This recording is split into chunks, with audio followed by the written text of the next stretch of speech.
Vous êtes de plus en plus nombreux à vous soigner par les plantes, une médecine appliquée aussi par les vétérinaires. Sur 5000 cliniques en France, 500 utilisent régulièrement la phytothérapie pour soigner chats, chiens et autres animaux de compagnie. Céline Castinel-Moussour, installée à Bouffémont dans le Val d'Oise, a été l'une des premières à utiliser cette méthode. Stéphane Lisny et Olivier Badin l'ont rencontrée.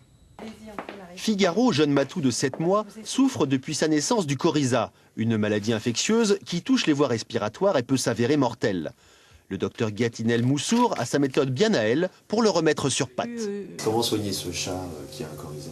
Alors bien sûr avec des antibiotiques à chaque fois qu'il en a besoin, mais aussi on va lui donner d'autres solutions naturelles qui vont l'aider à lutter lui-même contre sa pathologie. Par exemple, je vais utiliser la spiruline. La spiruline, c'est un produit naturel, c'est une algue qui va non seulement l'aider à être plus fort, on va dire, contre les maladies, et en même temps l'aider à avoir un beau poil, l'aider à être un chat en pleine forme pour ne plus être malade. C'est moi qui fais le traitement à la maison. Non, tout est facile. Les explications de Céline sont tout à fait simples.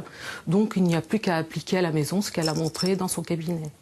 En fin de consultation, Figaro va respirer 5 minutes un mélange d'huiles essentielles de myrte et de pin sylvestre. Et comme disaient nos grands-mères, rien ne vaut une bonne inhalation pour dégager les bronches. Figaro, tu en veux un peu?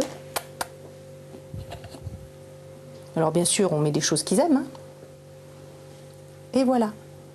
Pour Sophie, ce sont la poule roussette et le lapin titounette qui demandent de l'attention. Elles ont des œufs qui sont parfois mous, qui ne sont pas bien formés. Céline a trouvé la parade, un médicament naturel à base d'algues. On le rajoute dans l'aliment.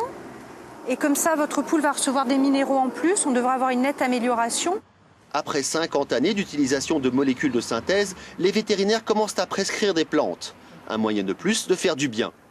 Qui sait, la phytothérapie pourrait bien devenir la médecine vétérinaire du futur.